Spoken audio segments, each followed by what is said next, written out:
23 ঘন্টায় হাসিনা চলে গেছে। আল্লাহ আমার মুখ রাখছে, কারণ আমি হইলাম আল্লাহর বান্দা।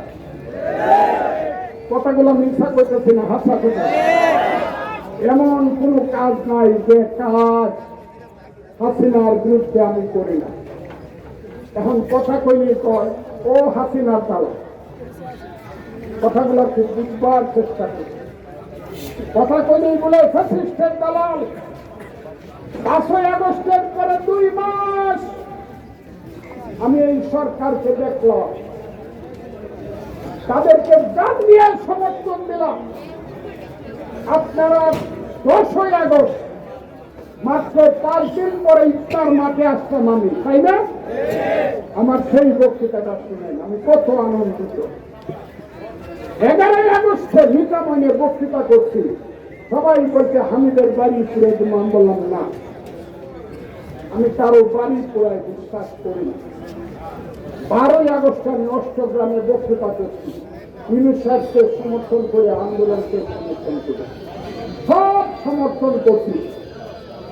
কিন্তু কিছুদিন পরে যে দেখি দেখলাম কিছু পিন করে কিছু কি আদায় দিতে চান আন্দোলন থেকে।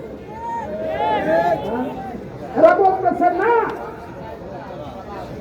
গণতন্ত্রের জন্য, মনের জন্য আমরা আন্দোলন করছি।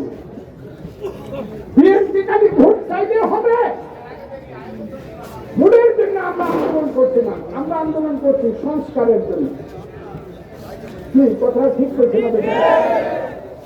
আর আমরা আন্দোলন করছি 71-এ যে একটা গন্ডগোল ছিল, সেই গন্ডগোলটার আগে 47 একটা পয়লা যুদ্ধ হয়েছিল। 47 হইল প্রথম যুদ্ধ, আর 24 হইল আসল যুদ্ধ, আর 71 হইল গন্ডগোল। কথাটা পায়ে পায়ে গন্ডগোল। অত কথা কইতাম চাই না, আপনারা সব জানেন, কারণ আমার সামনে আরো কথা রয়েছে। 2-3 দিন যখন জামাত এই কথা বলছে, পত্রিকায় লেখছে, সমস্ত মানুষ নীরব, সমস্ত মুক্তিযোদ্ধারা ভয়ে অতিষ্ঠ। বিএনপির কোন নেতা কথা বলে না। আমি তখন বললাম, আল্লাহ তুমি আমারে কেন বাঁচায় রাখছো? আমি তখন এই বাম হাতের আঙুলটা তুলে বললাম, এই রাজাকারের বাচ্চারা, বলছি না, এই আলবদরের বাচ্চারা, মুক্তিযুদ্ধ কিন্তু এখনো জীবিত আছে। মুক্তিযুদ্ধ 71-এ হয় নাই বলছো যারা, তারা পাকিস্তানে যাও। কারণ মুক্তিযুদ্ধের আগে ছিল এটার নাম পাকিস্তান। মুক্তিযুদ্ধ করে আমরা এইটারে বানাইছি বাংলাদেশ। কথাটা ঠিক না? দেখি, হ্যাঁ, মুক্তিযুদ্ধ নাই, তাহলে তো পাকিস্তান, তোরা পাকিস্তানে যা।